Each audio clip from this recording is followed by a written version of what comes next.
Won't you please come talk to me? If you'd just talk to me, unblock this misery. If you'd only talk to me.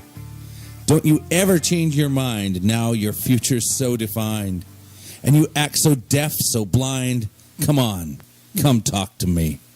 This is the Community Solutions Podcast. Jason Bradley, Andrew Richter. We're here to do some talking today. Talk to me? Yes. Talk to me. Why do I know that? I know that from somewhere. You might. I mean, it's not totally obscure. I didn't go find I know some. you said you were going to, get some really tough stuff like Rolling Stones or something for this week.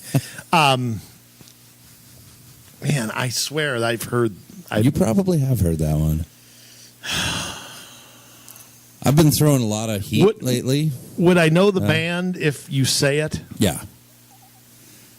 You know, and I've been throwing a lot of heat lately. It's a lot of this hard rock, 80s kind of stuff. I decided to go with more of like a slider today. All right, so I'll throw out a guess. Yeah. It's Oates and Hall. No. No, that's not it. No. It's Simon and Garfunkel. No. I know who they are, though. That's good. It's let's see.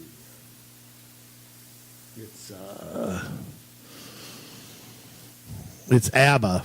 What? I don't know. What? That's not disco? No, that's not disco. That's not disco. No. I like disco. No, this guy used to be in a band called Genesis. Oh, Phil Collins. No. Oh, well, okay. He was in Genesis, though, right? Yeah. Okay, so I kind of got that right. Well, I'm going to count that as half our right. No, you got that question right. That has nothing to do with this. No, that's half one. No. Who else was in Genesis? Then you tell me and I'll get it right. I don't know. Word. Really? I don't. I have no idea. Oh boy, no. Phil Collins is the only one I know in Genesis. Well, the only one that you knew was in Genesis. Oh. Yes, this is Peter Gabriel. I was going to say him. Were you? You should Yes, have. but I didn't know that he was in Genesis. You would have had 3 in a row. I'm not kidding. I was going to say him. You should have just blurted it out. Wow. You would have had 3 in a row. When am I shy about saying something? I don't know. I just thought like I couldn't guess wrong like 9 times. That just didn't count if I just, Huh. Oh, this is more of a dialogue. It's okay. Huh. Just think that you had never gotten 2 correct in a row. You did that last week, and you were right on the door of 3. Mm. Yeah, I did get Queen Shriek, and whatever the one before was that. Was it Guns N' Roses? Yeah. Okay. Yeah. So, well, start a new streak next week. Yeah. That kind of rhymes. I got you looking. That could be a song. What? Start a new streak. Come next week. All right, now you just have to come up with the rest of it. Wow, yeah, I'll get right on that. I'll get right on that right after we solve all of Minneapolis's problems. That'll be my next to do. Well, then we might as well just hang ourselves by a yard arm because that's not going to happen. You couldn't solve. You know what? I can solve. I tell you what. I could solve the problems of most places if I were dictator. I don't know that I could if I were Minneapolis. I really don't. Well, think about it this way. I was reading an article. It was an older one before Jacob Fry was elected mayor, and they were talking about how there are 12 Democrats and 1 Green Party person on the council. There's diversity. That's right. And this was before the last election. And these 12 Democrats and 1 Green Party person were not liberal enough. Oh, no. And that many of them were being challenged, including Betsy Hodges, who lost. Many of them were not liberal enough. Well, it's not diverse enough either. Right. You left, you got to check those boxes off. Well, Jacob Fry was on the council. Yes, prior. Running for mayor. But that just kind of struck me. It's like, okay, you've got like a terrible city for one. It's dirty. It's a dump. It is. Yeah, you guys are building a lot of luxury apartments downtown, and that's fantastic, but you still have a bunch of crime. You still have a filthy city, and, a lot of your big businesses are going out into the suburbs. They're not in Minneapolis proper. Well, You still have downtown and all that, but well, you do for now. I mean, you just sit there and wonder in when people's leases are up.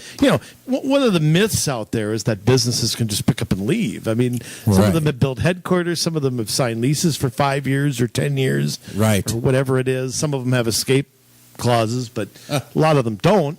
I mean, yeah, and technically, yes. Business has come back into downtown. When I was working in the downtown area, a lot of the businesses left.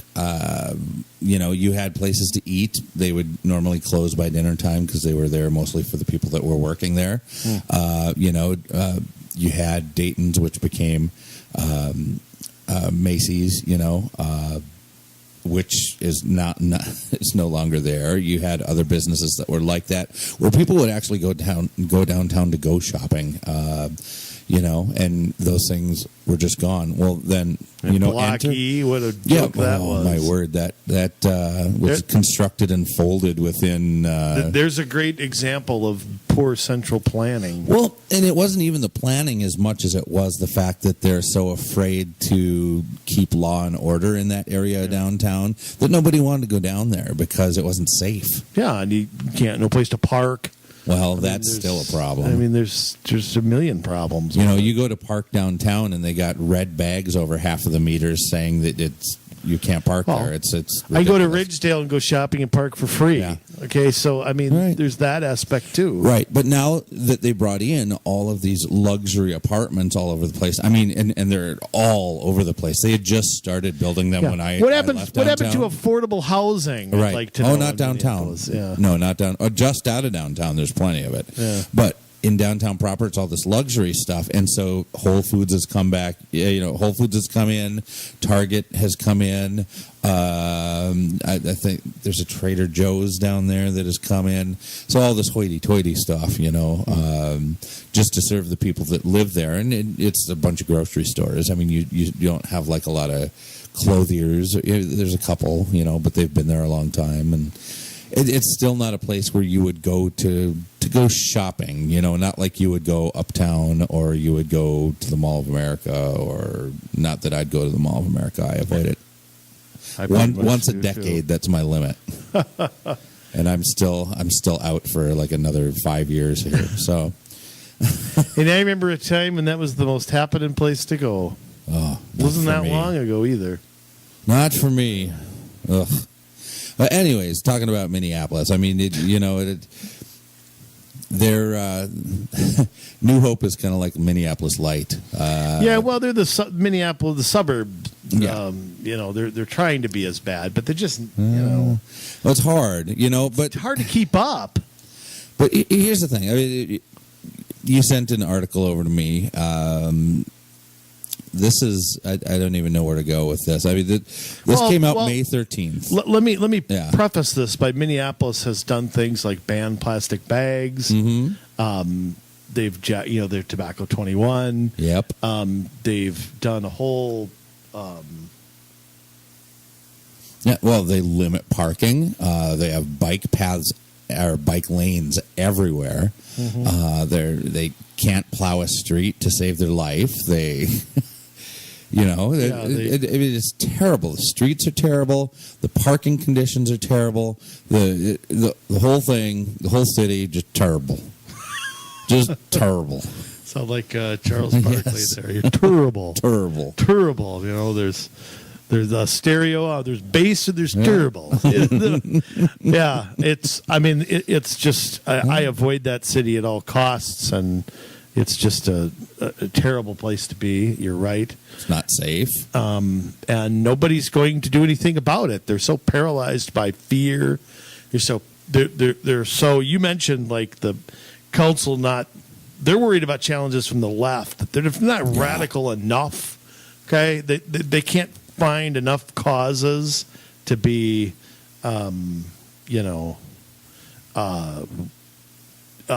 pushing, then it's going to be the reason that they lose, and nothing will ever satisfy them. I mean, nothing. What will satisfy these folks? Yeah, nothing. You can rename lakes. You can ban this, ban that. Jack up minimum wage. The 15 now, but it's 15 in 5 years, which it'll be 20 now by then. Yeah. Ranked choice voting. I mean, it's just a dump, and it's just a boil on the buttocks of the world.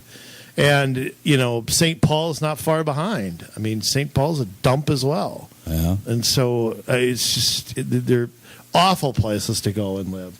And when you talk about going nutty, it leads to priorities like this. I mean, the subject we're just going to mention quick before we get into the main topic, but it's sort of like, where do you sit there and you go, okay, if you're going to rename streets and rename lakes and rename, outhouses and whatever else, and take zoning restrictions off of high density housing to be able to just throw something wherever. Minneapolis schools, I mean, what a great reputation they have. We're going to rename them too. Where do you keep going? It's like at some point you sit there and you go, God, is this ever going to stop? Or and literally, no is the answer. They'll come up with the stupidest possible thing that you can possibly come. I mean, I think they did. They might have. I mean, they're not quite California, but they're getting there. I mean, they are a sanctuary city. Well, California is just a awful state. I mean, right. It's amazing how many homeless and poor people there are. I thought that didn't exist in socialism. Right. You've got the rich elite. Mm-hmm. You've got exactly what you have in a communist country.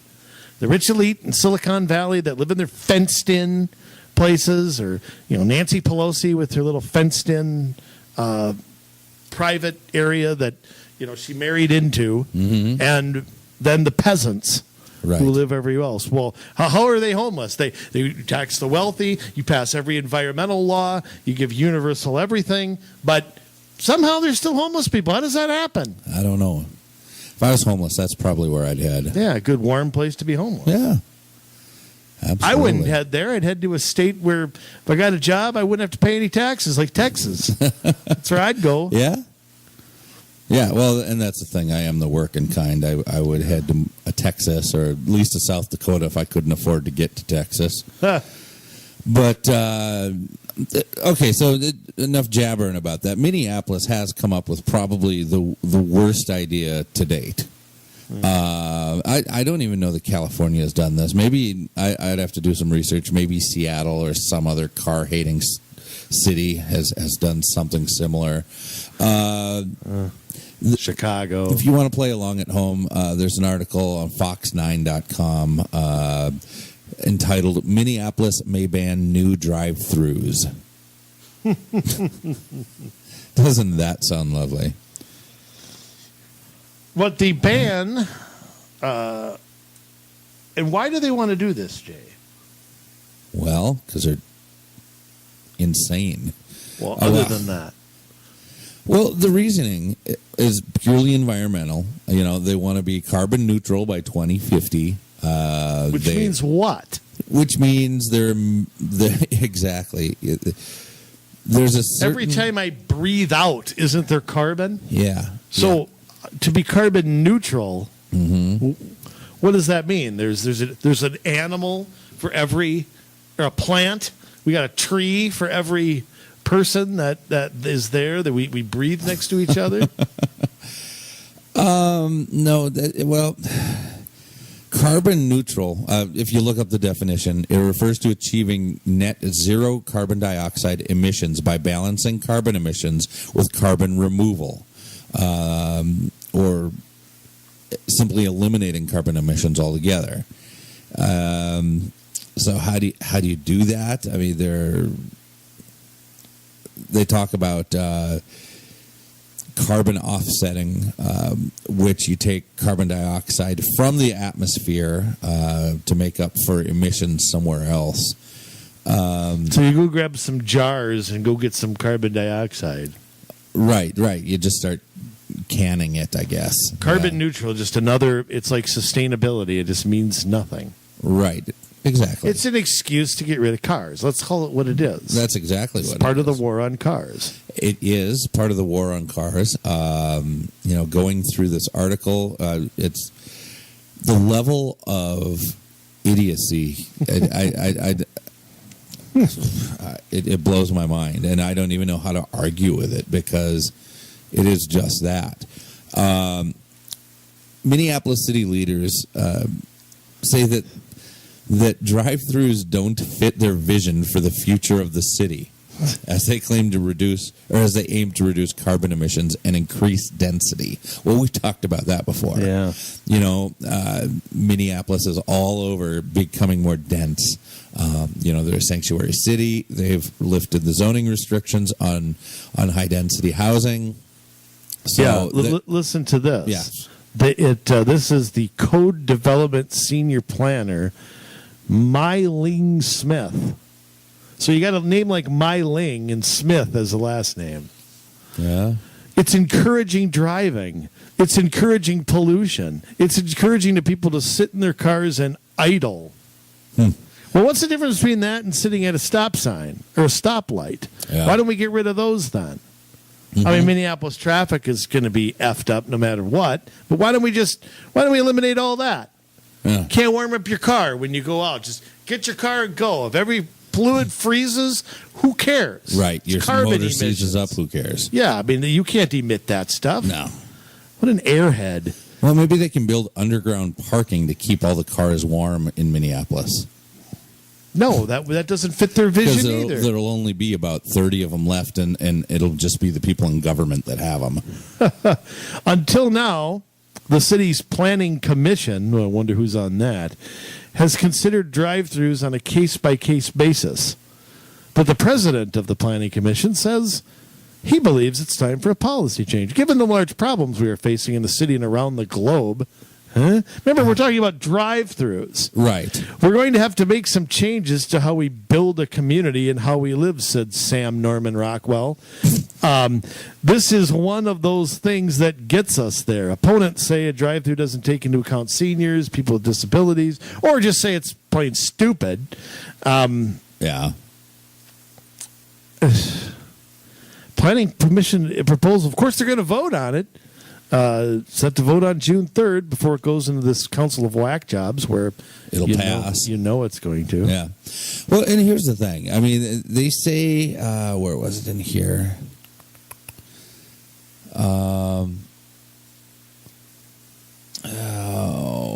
Yeah. Drive-thrus create safety hazards and breaks in pedestrian thoroughfares and take up space that city planners would rather see used for development.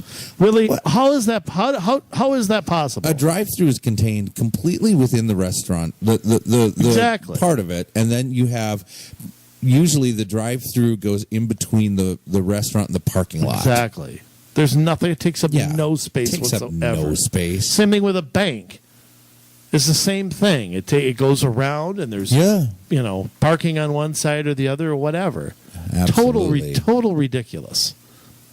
I got a bigger thing that I think might be. But hold on to that thought for just a moment. A safety hazard. Yeah. And interrupting pedestrian thoroughfares. I'm sorry, but if you are going to a business, any type of business, pick one. You are turning into their parking lot, which means you are crossing over the sidewalk to come in. There is one to come in, and the bike path. Yeah, to come in and to go out. So whether you circle the building to go through a drive-through or you go into the building, does it really matter? You are still crossing the sidewalk. I don't know. What's your Just point? Stupidity. Just Minneapolis. Just a bunch of people there just watching too many episodes of Riverdale or something to have anything to do, or they're watching Night Court reruns, and they have nothing to do but come up with garbage like this. Yeah. Let me throw out another scenario. They've talked about taking them on case-by-case basis. Here's a possible compromise, and I can just see this happening. They're going to ban them. I predict this is going to pass. And the jackasses on the council are certainly going to approve this. Oh yes, the mayor who's got a peanut for a brain will too. But here's the thing that I'm going to throw out there. They're not going to ban them completely. Now, why would they not do that, Jay? Think about it for a minute. Think to zoning, planning. Right. Conditional use permits. Conditional use permit. They're going to find, okay, you want this Wells Fargo or McDonald's or whatever? Here's what's going to happen. And drive-thrus are a big part of their business. Absolutely. I mean, bank tellers' jobs that's a job that's going down now because of all of the automated banking online. Right. So you ban drive-thrus, people, I ain't going to go to the bank. Or I don't have time to go in and eat and sit down. Right. I have to eat on the run, or I'm traveling somewhere. Yeah, how many times with you and I mean, we've used drive-thrus once in a while when we're going around to speak around. With you, it's I just get a salad with a splash of lemon dressing. We stop at Holiday and you find I find some Diet Coke and a couple of cheese sticks. Or some hot dog hold the rat here. I like hot dogs and brats if I make them. Yeah. Okay, but for some reason, or maybe it's not the ball game. Yeah. But usually outside of that, that's rough. Yeah. But conditional use period, that's what I think is going to come, because I think that there's enough, I don't want to say common sense because that's not the right word. There's going to be pushback on this from the citizens, not from the council. We'll see. And I think businesses are going to go, what the F? Even though they don't really listen to them. But I think there's going to be enough where, Minneapolis, they can make some money on something or extort someone. Well, that's right up the left's alley. You want to do something? Fine, you pay me. We'll give you your rights if you pay for them. Right. Yeah, you can have a gun if you pay us the money. You can remember buying carbon credits. Yes. At Cap and Trade. Remember Al Gore in front of Congress? This is the supernova. You can buy some carbon credits. Well, aren't you polluting then? Then what, you're supposed to stop? Well, but if you pay the government, it's okay. It's okay. The North American carbon tax. And we talked about this back on TV a while back about how the three nations were coordinating, not just for the superhighway and for all that stuff, but they were going to have a North American carbon tax. Yes. So so trust me, if they can extort some money here, the carbon ain't such a big deal. Right. So that's what's going on, and that's the same thing with the housing too. What do you want to bet there's with the zoning, with the putting a fourplex in the middle of? There's permits galore that'll probably come with that. Yeah. Yeah, I would agree with that. I'm sure that there's a lot of inspection charges, and any new building comes with tons of money into the government coffers. Yeah, there's no shortage of new ways to try and get a hold of resident money from any of these cities. Well, and we talked too about how much money comes in not via the property tax levy. A lot. Yeah, and that's what people always obsess with. But they don't look at the permits and the licenses and the franchise fees and all the ways they nickel and dime you. Yeah. So, and they're big nickels and dimes, by the way. Those nickels and dimes add up. So, well, all right, enough about Minneapolis. Well, this is something that you got to look for, though, and because it's not going to be just Minneapolis. I mean, you got publications like City Lab also writing about it and things like that. I know that the University of Alberta was examining it as a possibility up Alberta, in Canada. Canada, yeah. Oh, jeez. So it's something that you're going to have to look at, because if it happens in Minneapolis, sure enough, St. Paul Jake Spano is going to like it. Oh yeah, and, yeah. It'll be Shep here. Harris It'll be in St. It'll be in St. Louis Park and Golden Valley in no time. Yeah. So what do? You got to stop it now. But Minneapolis has dug themselves so deep a hole they will not be able to do anything about it. No, and it may be the most radical city council. I mean, it's top 5 in the country. Oh yeah, top 5 in the I country. mean, they're conservative in Washington D.C. compared to. I don't know about that. I don't know, man. But- I mean, who was but, the I mean, mayor would who you- got cut smoking crack or whatever? Marion Barry. Barry, yeah. Yeah. But when you look at Chicago and New York and I'd LA, take Rahm Emanuel. San Francisco. I had a Jacob Fry any day of the week. He's nuts, but Fry is off the charts. Yeah. And the mayor of St. Paul is. I will say Minneapolis is probably, if it's not top 5, it's top 8. Yeah. But yeah, I mean, there are some pretty bad ones out there too, you know. I never want to find myself living in a city like that. No. I'd rather be dead. Well, That's a little extreme. if you lived in a city like that, maybe they would put you at the bottom of Lake They might. Mamakusa over there. Yeah. So, I know where all the bodies are buried, you know, so Yeah. that's that they're going to have to. all right. Oh, boy. Yeah. But like we say, Minneapolis is going to try this on. California's been working at it. So it's something we're going to have Well, any to bad idea, California's all over it. Well, absolutely. Boy, it used to be a state everybody wanted to make it big in. Now it's a state that's just Yeah. it's sick. It's a state that everybody moves to Texas out of. Like Colorado and Arizona, everywhere else around there is growing, and California is not, unless they import in illegal aliens Well, or have 16-year-olds vote. Or so. Anyway, Yeah. enough about that rant. Well, anyways, and if you live in Minneapolis, my guess is, unless you saw this article from Fox 9 or some similar article, you haven't heard about this. Yeah. And that's the thing. In a lot of cities, you don't hear about things like this till it's too late, because you don't hear about what's going on the Planning Commission. You don't hear about what's going on in the Environmental Quality Commission. You don't hear about what the city council is going to do oftentimes until right before they vote on it. And then they'll hold a public hearing. You can come give your 2 cents after they've already decided what they're going to do. And then they hold a vote that same evening.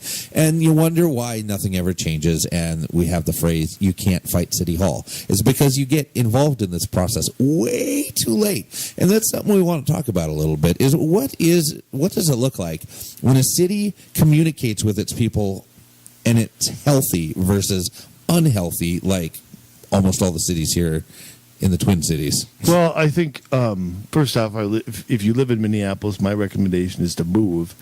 But If you're a liberal, please stay. yeah, you can stay there. Yeah, you can stay there. Yeah. Yeah, we don't want you in the suburbs. No. But my answer to what you asked there, first off, let me say 2 things. Communication's a two-way street. You know, short of knocking on everybody's door and telling everybody what to do and what goes on and drag their ass down to City Hall or whatever, you know, it's a two-way street. You know, you got to citizens need to be vigilant and pay attention to everything. And I know it's a lot. I know it's a lot of government, but you know, there's ways to cut that down, like listening to this show, you know, or getting a Facebook group together or something like that to pay attention to this stuff. You know, reading those work session minutes. There's ways to cut this down, but communication's a two-way street. Unfortunately, with most cities, there's like a U-turn, you know, like right away, there's like a U-turn in the communication, and it's just... Well, do you remember in the comprehensive plan of Hutchinson, Minnesota? Yeah. Right there at the end, they had a communication plan all laid out, and going to the people was like the very last step. Well, but again, this is a tactic that has been honed in by cities, by government, by planners. They think their job, okay, is to make the plans and then go to the people and give a sales pitch. Yes. Like, it's okay, here's what we've decided. We decided we're going to have light rail on County Road 81. We've already spent all this money on it. We've already hired this person and that person. We've already gotten, you know, businesses involved, and we've got every city on board. Oh, by the way, what do you think of it? Yeah. You know, that will be the way it happens. Yeah. It will be, you know, we've decided the city's going to come in and buy this property, and we're going to put whatever there. And that's if you get to communicate in the early phases. And with something like that, you usually have to, because there are certain public forums along the way that need to be set up. There are other things, however, where it's like, oh, well, we'll get to that in a minute. We're doing this, but we're going to hold an open house to show you what we're doing and create some groups so that you can tell us what you want it to look like. Not whether you want it or not, but we're doing this, so why don't you tell us how you would like it to look? Let's see how a roundabout gets created. Picking out the drapes for a window that's all cracked and warped. You know, we've already decided to have a city baseball team. We're going to let you pick the uniform color. Yeah, so that's it. Whether you want it or not, we don't care. Mm-hmm. You know, we're going to build a pool. You get to name the slide. You get to name the slide. Okay. Yeah. We're not asking you whether you want it or not. Right. You know, we're just you name it the sliding Sally or whatever you want to call it, saddle sore or whatever you want to call it. I don't know. Yeah. Let me ride that one. Well, let me tell you something. Like a lovely. When time. I was a kid and they built that thing at the Crystal Pool, when I went down enough times, I had a saddle sore. Okay, it hurt. Okay, so. Oh my goodness! Too much information. That'd be a great name for it. The saddle sore. Oh my word! Call it S squared. The saddle sore. Go. All right. Anyhow. Yeah. So, there's tons of times where it's, you come to a place and you're like, whoa, how long has this been cooking for? If you've made plans and talked to developers and had up-teen work sessions, city staffs put in how many hours on it? It's like, oh, now there'll be an open house at like 4 p.m, so most people can't make it. Right. I mean, that'll be another aspect of it. Mm-hmm. So, and often that information is maybe summarized online, but it's, you're not going to get. There's something about being there that gives you a fuller picture of it. So, Yeah, they set up their little diorama and they have you come in and look at it and have people to answer questions, and they'll even maybe have a comment box. But I remember it was the old Crystal Comprehensive Plan.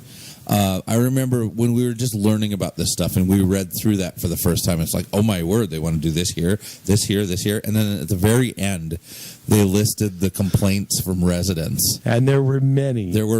And they listed them in there. They didn't do anything about it, but they were listed in there. Well, but again, that's the classic... we heard you. We let you speak your mind.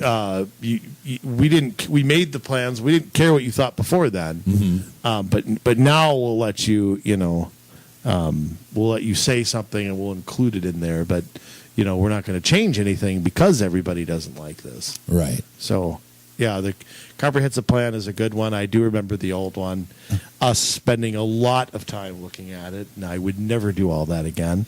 But even though you say you'd make me, I still don't think I would. Wow. But, brutal stuff. I can tell you a good story. Let me tell you, you want to hear a good story? Yeah. Okay, the restriping of Douglas Drive, which you and I have spent so many man-hours talking about. This is a good story. What I recall, it happened in 2010, and this is my... First off, let me say I'm getting this secondhand from several different residents, though, when I ran for mayor and campaigned. Mm-hmm. I heard this story several times, and it was confirmed somewhat by Ann Norris at City Hall when Ann and I got to know each other better. Mm-hmm.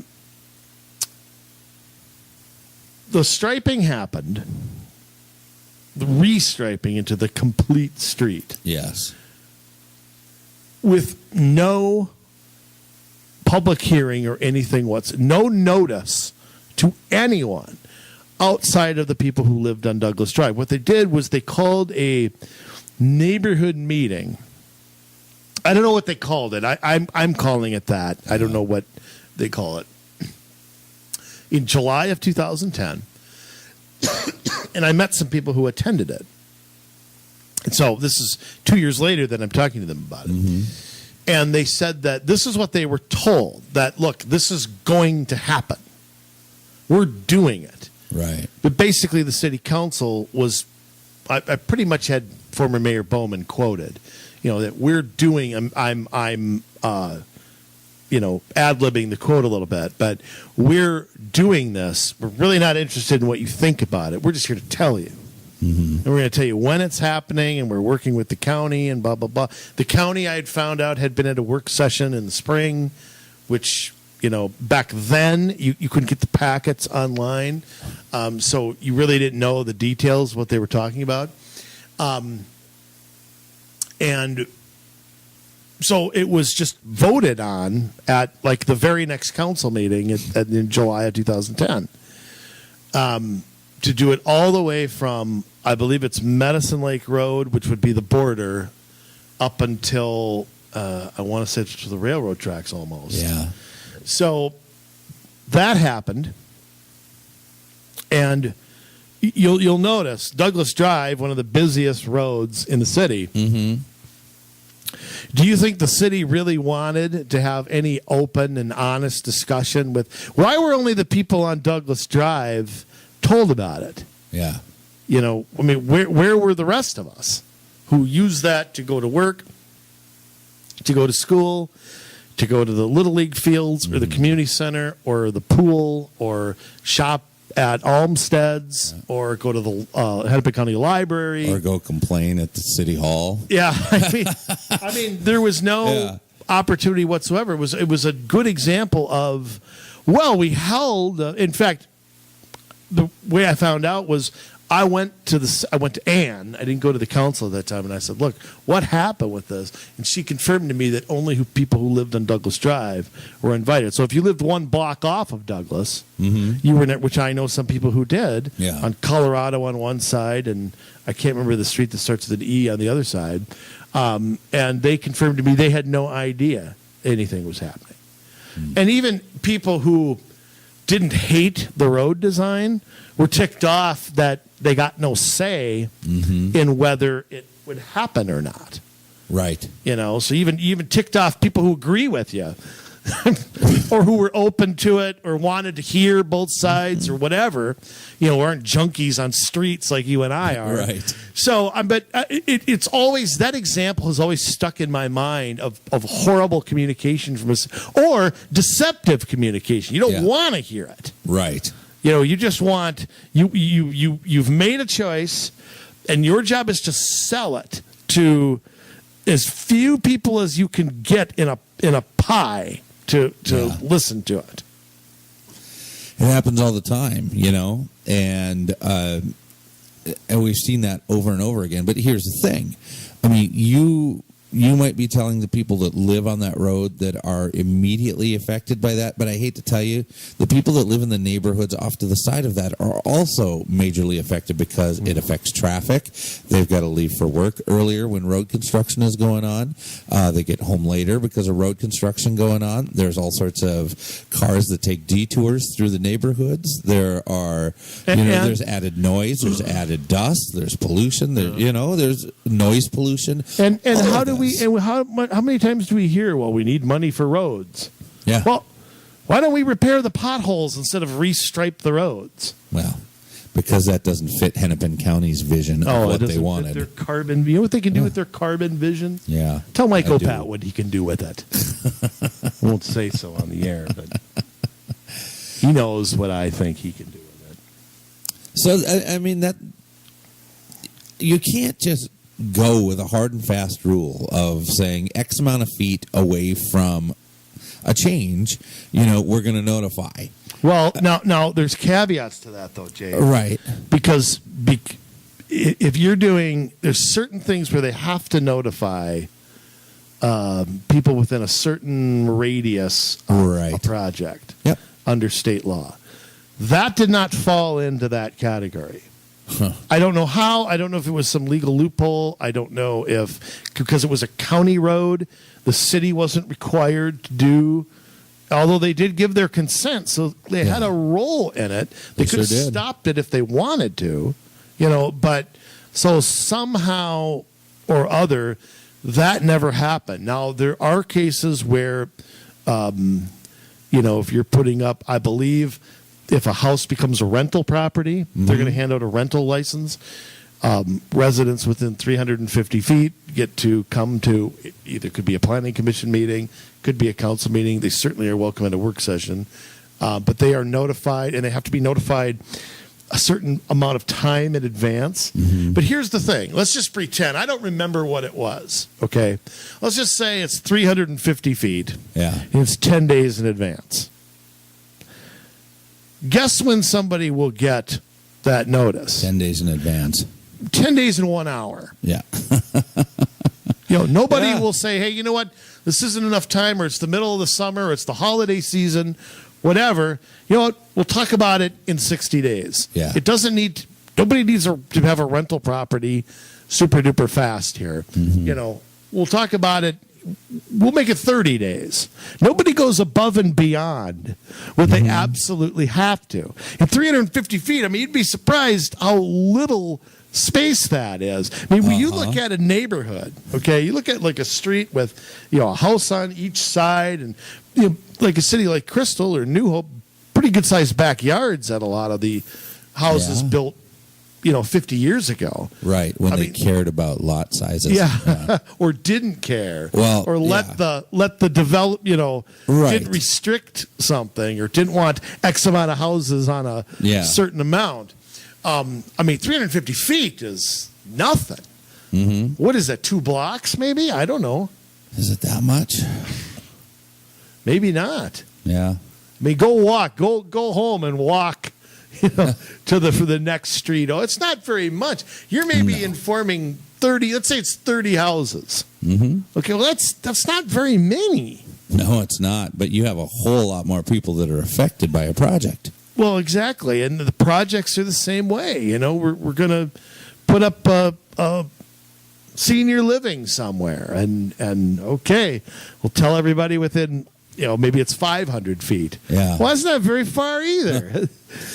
No, I think each project needs to be handled based on what that area needs. I mean, you might have people that are super far apart with large lot sizes. Maybe there's a creek or a railroad that runs through there or something like that, and you don't have as many people that need to know. You might have an area that's super dense, with a lot of traffic, and also take into consideration that railroads and creeks are maybe natural barriers on one side, but maybe go above and beyond on the other side. I think if people are going to be affected by something, they need to know about it. Let me give you an example. Take the senior center over at Kavanaugh. Yes. Okay. I was on the planning commission. I was voted against it, but I was, because of my hatred of high density housing. Right. But I know that between Kavanaugh and the railroad tracks, there were 2 blocks told about it and 1 block not told about it. That's what I got from somebody who lived over there that I knew. Yeah. They weren't told. They lived right in a dead end against the railroad tracks, like 2 houses from. They never got notice. But their neighbor across the street, 50 feet to the street. Really? Yeah. I mean, really? Yeah. So, I mean, that's the kind of garbage that we're talking about here. And look, you don't have to mail them either. Okay? Look, here's the thing. Grab a bunch of high school kids, okay? Yeah. Give them some pizza and pop and say, look, you're going to put notices in everybody's door. Yeah. There. That's one way to do it. Give the Cub Scouts need some volunteer time. That's another great idea. Have them do it. They can go inform everybody. Yeah. Hey, I'm with the Cub Scouts. We're doing some volunteering for the city, and we want to let you know that there's going to be a public hearing at the next planning commission about this project that they're thinking about doing. That's another way of doing it. How hard would that be? Not very. But I mean, let's look at the way that cities communicate or don't communicate at all. I mean, they tend to be very traditional. They put things in the city newspaper. They might put it on the city website. They, if you're New Hope, every month they put in an insert into your utility bill that you're not going to read. And that's not the way that most people communicate today. I mean, your older generation, they're going to open up the newspaper, they're going to read it, they're going to look through it, they'll probably see it. Your younger generation is not going to even see it at all. They won't look at it, they won't read it, and it's all going to come as a surprise because you're not communicating in a way that meets their needs. And this is just how government tends to do it because it's the way they've always done it. Well, and it's, they're stuck, you're right, they're stuck in the 80s when it comes to communication. Yeah. And, like I said, it's a two-way street. It's up to us, for example, if you want to communicate in the new ways, it's up to us to like their Facebook page and read it. Yeah. It's not up to them to send us messages. It's up to them to post it on their Facebook page. True. Some cities have done a good job of. When I lived in Champlin, I was able to subscribe to something. I think they sent me something weekly, if I remember right. In fact, I think I'm still a member of that because I think I still get them because we know people up there, of course. Right. And so, and they were pretty thorough. The only complaint I had was there was a lot of, okay, here's what we did at the last meeting. Now here's what we're going to do at the next one. And that would be the only, I don't want to call it negative because being a subscriber was pretty new at that time. So it's more cities have done that, but it's also the content of what you put in it. Right. And some are still handing out a newsletter. Yeah. And it's kind of like, God, gee, is that really worth the cost of putting together? No. And if you're going to do it, why don't we sell ads in it? Yeah. Why don't we have some coupons or something in there and recoup some of the cost of doing this? Maybe they do. I don't know. Yeah. That's possible. They do some. I get my Plymouth one, but the local papers, but so that's one way. Facebook, Twitter is another way. Crystal uses Twitter very well. Yes, they do. All upcoming meetings, they send out the agenda and a summary, afterwards. And it's not just the council meetings, planning commission, all of that stuff. They're really good about it. And if you live in that city and you don't know what's coming up, it's really your fault because they have done a very good job at communicating that stuff out. Most cities don't do that. There are some that do. I see there are some cities that have kind of followed suit. I think maybe Roseville is one that puts what's coming up ahead of time. Richfield is one, I believe, that I've seen post about what, here's the agenda, what's coming up. There's a meeting coming up. There are some, but with as many cities, 853 cities in the state should be doing that. Well, and they should all have Windows 3.1 by now, shouldn't they? They should. Or maybe they've upgraded to Windows 95. So what is the excuse for not having, something really good, solid? They're government. They can spend whatever they want to. Well, let's not encourage that. Well, no, but I don't want to hear this cost BS. What's the cost of printing a quarterly newsletter and mailing it to everybody in the city? Come on. There's no way that's. Again, nobody's going to read the newsletter. Well, most of them aren't. Yeah. That's why you have to communicate these other ways. Yeah. That's why you need to use Twitter. That's why you need to use Facebook. But it's not just about that. Those are the easy answers. I'll throw it on social media, which that would do wonders. There are also other things where most cities drop the ball. They do not put out, as we noticed in the last episode of our podcast, for a lot of these commissions, they don't put out agendas. They don't put out meeting minutes on their website. They don't tell you what's going on in these committees. Some cities, you can't even get a list of who's on them. Yeah. The minutes are kept like crap, if they're kept at all. I think legally they have to keep something. Yeah. But, they do, again, are they doing the bare minimum? Or, Yeah, there should be at least audio recordings available as well. I'd like to see that. And I have to give some cities credit for that. Golden Valley has their planning commission meetings on TV. So does New Hope. I mean, and the planning one is extremely important. New Brighton does as well, right? Yeah. So when I was on the City Code Task Force meeting, they're all audio recorded. Yeah. We met in the conference room. We didn't meet in City Hall or in the chambers. We didn't meet there. Yeah. So, I mean, there are examples of good communication.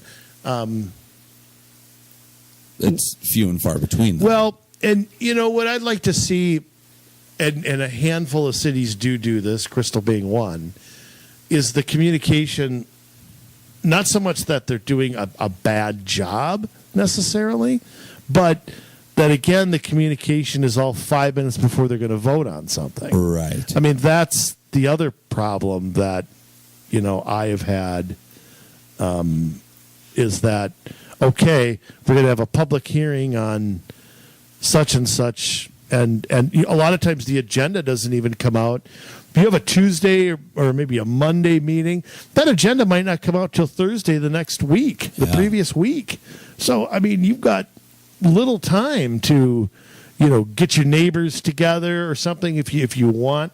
How many people those summer weekends are out of town, or they're got little league games or whatever, or some people work a part-time job. Yeah. I mean, it's very difficult to say, okay, look, I mean, I don't like what I'm hearing, or I do like what I'm hearing, or I have questions about what I'm hearing. But if you walk in the door, and here's the other thing too, what you'll see councils do is they'll say, they'll give a bunch of statements before they listen to the public. Yeah. And you can already tell where they're going with it. You already tell they've talked about it. They've talked about it with staff. They've talked about it with each other. They've talked about it at a work meeting. And chances are they come to that council meeting. There still may be one or two dissents, but they know they're not going to put it on the agenda if they don't think it's going to pass. Right. If they don't think it's going to pass, they're going to say, no. We got to talk about it some more. We got to have another work meeting about it. We've got to go out and get drunk or whatever they got to do. Go out, have some booze, and talk about it some more. But they're not going to put it on the agenda unless they think it's going to pass. Right. So that's another aspect of, well, okay, if you've already decided on this, why am I here talking? All you're going to do is tick me off. That's the only thing you accomplish. And it amazes me that these people cannot. They're so stuck in the late 70s that they can't get that through to their head. How many times, KJ, did we tell this to the old council in Crystal? How many times? I know they hated me, but I mean, I would tell them, look, here's what I'm asking you to do. It's not that difficult. Just don't vote on something the same night you have a public hearing about it. How hard is that? Right. But that's the way it always had been. Absolutely. Because it was going to pass. At the beginning of these public hearings, they make it so that you can give feedback, but they don't talk about any of it. They don't take you it don't away see and the discuss debate. it. Yeah. You don't see the debate. Yeah. Yeah, that's the thing. It'll just be, okay, let's talk about it at another work session. Well, why? Why can't they have the debate right there? Yeah. Well, in most cases, they don't even take it back to a work session. They just vote on it. They just table it to the next meeting. Thank you all for giving your feedback. We really appreciate it. Now I will entertain a motion. Yeah. Sometimes they make a motion even before a public hearing starts. They can make a motion and have a second before a public state law lets that happen. Or if you're a former mayor of Crystal, you just make the motion yourself, even though you're not supposed to under Robert's Rules of Order. But hey. Yeah, no big deal there. Yeah. So, big problem is, having, I mean, here's the thing. If you're going to listen to the people, okay, if you've made up your mind, you're listening for show. Don't we just say that? You're listening just to make you look good, to make you look like you care. But that's not it. If you cared, that thing that we saw at the end of Hutchinson's comprehensive plan, it would be backwards. You would not be going to the public at the end. You would be going to the public in the beginning. staff would come or the council would come up with what they want to do.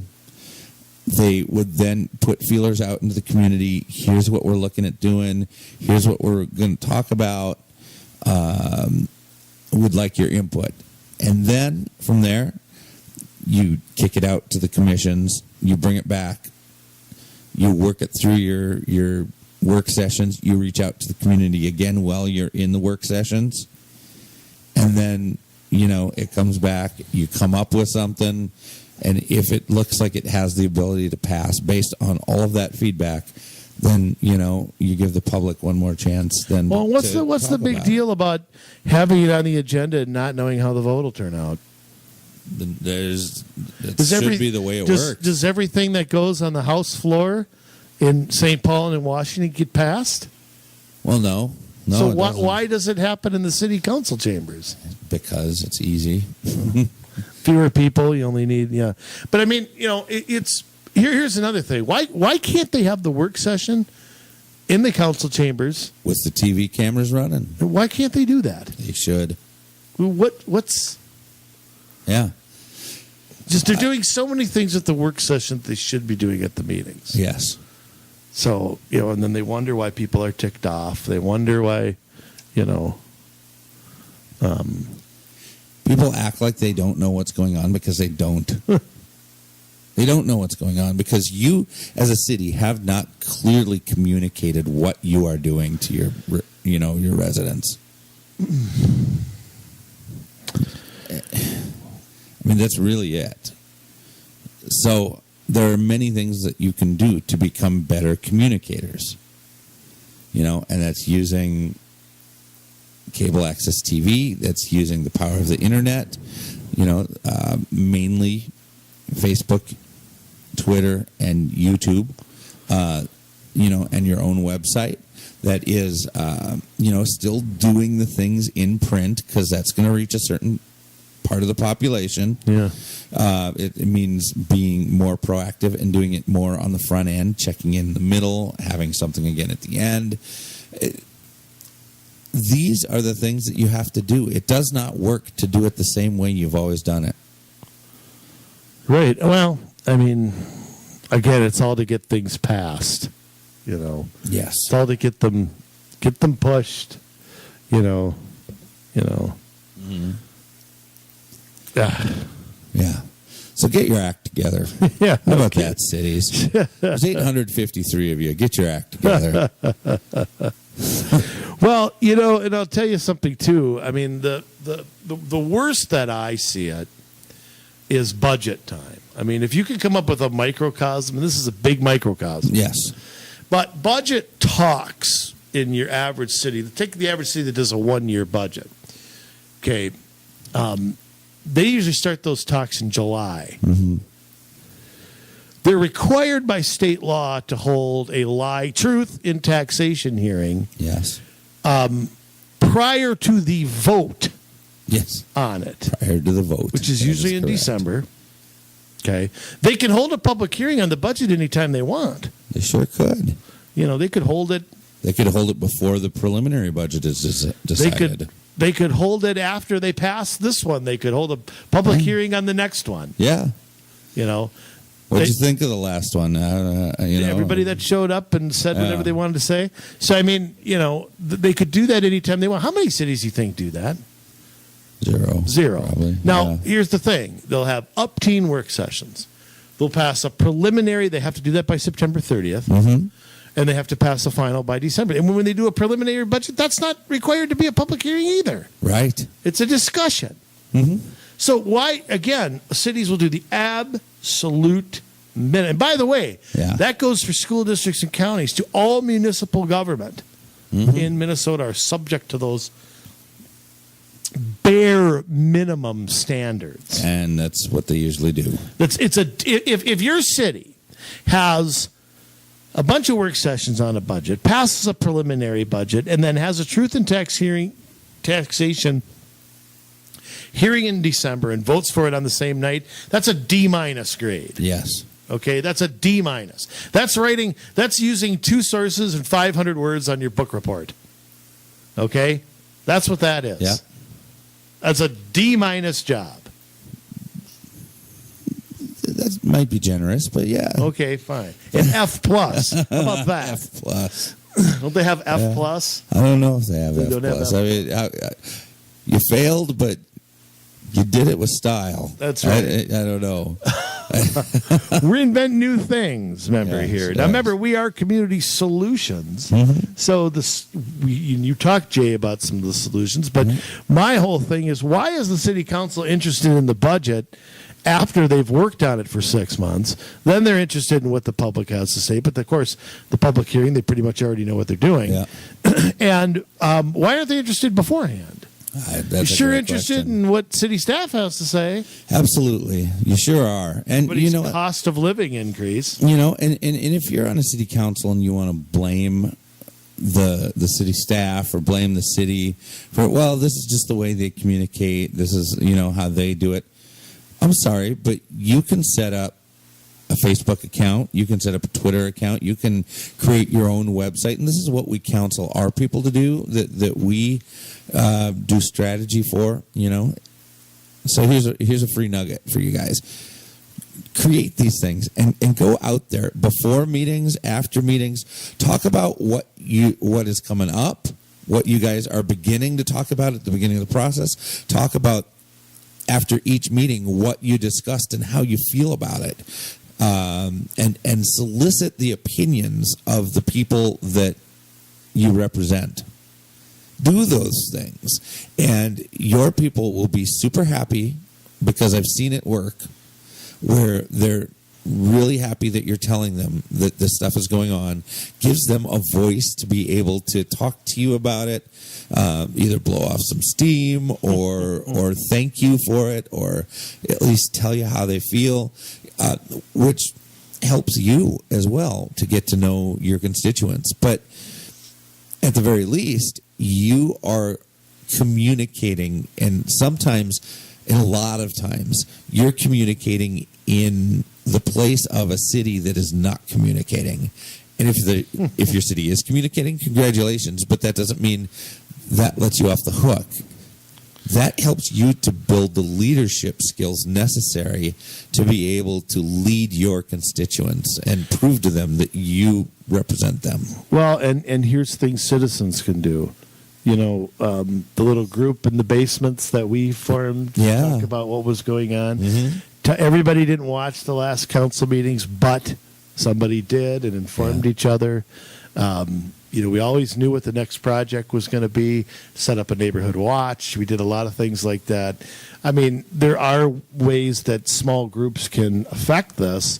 And I remember, in fact, I give you and I the credit for the. In fact, they did this right before I ran, that they put the work session packets online. Right. I had complained about that for 3 years. And finally, when I was about to put my hat in the ring, all of a sudden they showed up about a month before that on the website. Go figure. I don't care. I don't care if anyone wants to give me credit or doesn't. It was certainly something I complained about, and I actually, and this is no joke, I thanked the people on the council, everybody. I included Ann on it. I heard back from 3 people. Yeah. Julie Deschler, no surprise. Of course. Ann, who, of course, is on, and believe it or not, Renee. And I heard it from nobody else. Wow. I sent an email for everybody, a very nice one, saying, thank you. I appreciate these being on here. I'm not here to complain. I didn't mention that I'd go 10 steps further. I saved that for campaign lit. Right. But it was, if you're a big complainer and they do something, public service can be a tough gig. I mean, you make tough choices sometimes. And, I go back to what I said about Mike Opat. When he voted against the wheelage tax, I sent him an email saying thank you. Mm-hmm. And he was very courteous back to me, even though some of our communication has not been that courteous. Okay, I admit it on both ends, you know. But he was pleasantly surprised to get an email from me that said that. Yeah, he was cool about it, So when the miracle like that happens, you've got to. Here's the thing. you have to be as positive as you can be. And nobody likes a negative Nancy 24/7. Nobody likes, people who complain too much, in my mind, become Charlie Brown's teacher. That's all I hear is wah, wah, wah, wah. I don't hear it anymore. I don't hear what they're saying. The guy who comes to every council meeting to bitch about some barking dog becomes Charlie Brown's teacher to everybody. Yeah. Oh, that's just that guy. That's the attitude. Unconsciously, I think that's people's attitude. And so you don't want to be that. And when good things happen, you want to say so. You want to say, look, I complained about it, something changed, and I noticed. Yeah. There's nothing wrong with that. They can still hate you the next day. It's... Yeah, I mean, and you're right. I mean, government communicating with its people is important, but also the people communicating with its government. I mean, that's in the First Amendment. And can I give you another Crystal New Hope example? Yeah. West Metro Fire. Mm-hmm. Do you remember when they almost had a divorce? Yes. That to 90% of those two cities came out of left field. Now, I knew about it. Yeah. Because, I'm a big star and I have sources everywhere. But how many people turned on the TV or saw it in the paper or saw it on Channel 12 and found out their fire department, one side was breaking it up? Mm-hmm. I mean, there was no public discussion anywhere about it. I mean, I don't consider work sessions that at that time because you couldn't have audio, and the note taking sucked, so you didn't know what anybody was saying. So for most people, the first time they heard about it and there was a big hubbub about it. I mean, it lit a fire under a lot of people. Yeah. So it just, again, another example of how not to do something. You don't just vote out of nowhere or you have to make the case. You have to go out and make the case publicly. Yeah. And say, look, we're trying. The other side won't do this, or we're trying to do that. And maybe this partnership isn't going to work. Okay, I mean, it's still too much of a pain in the arse as far as I'm concerned. But, I mean, at least then an effort would have been made. And there was no effort made. I don't care what that old council says. There was no. They had made their choice already. So it was. I mean, that was a public relations disaster. Yes, it was awful. So again, a good example. Why do we always use Crystal as examples of what not to do and what to do? Because there's such stark differences. Yeah, we've got this before and after story. Most cities in this state, they're still on their before story. Yeah. And we've got some that are coming into their after story, and I can't wait to start telling those stories as well. But I mean, that's the moral of all of this is that, if you're in government, you need to communicate with your people early and often. If you're a resident, a citizen of a city, you need to communicate with your government early and often. And it doesn't do any good to just sit and write a letter to the editor of your local paper. It doesn't do.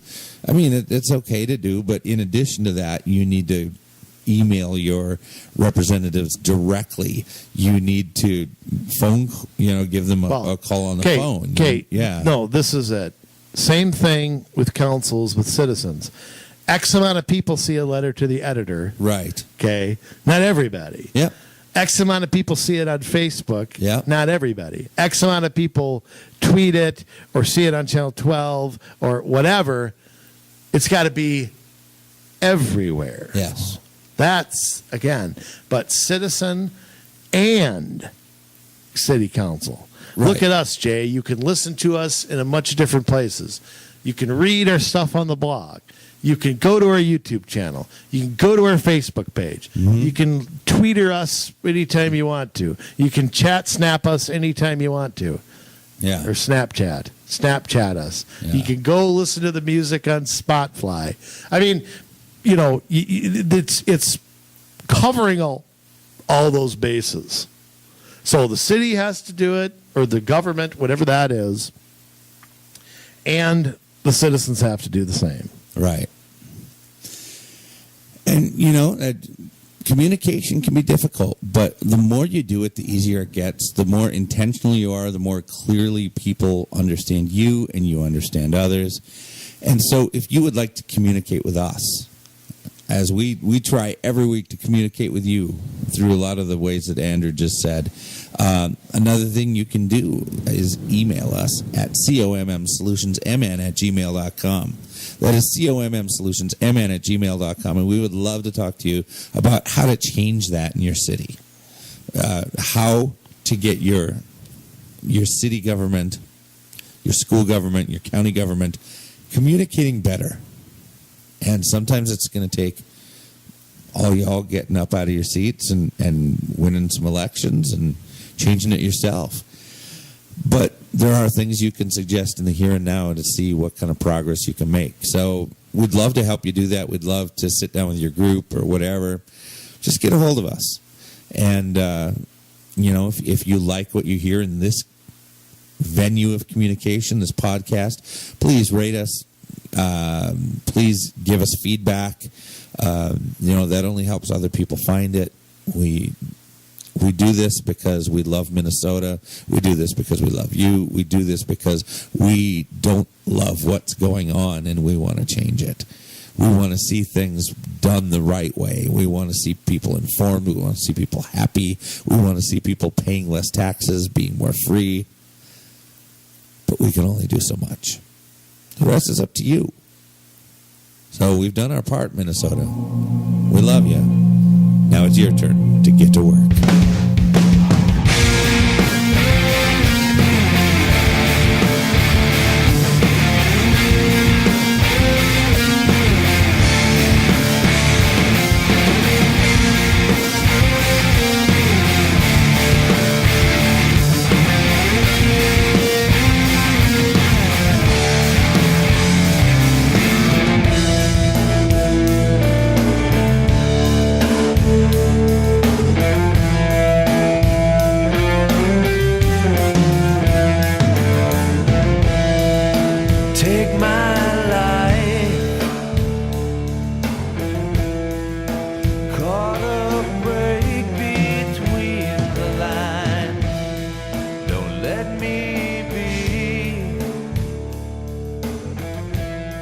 If I get too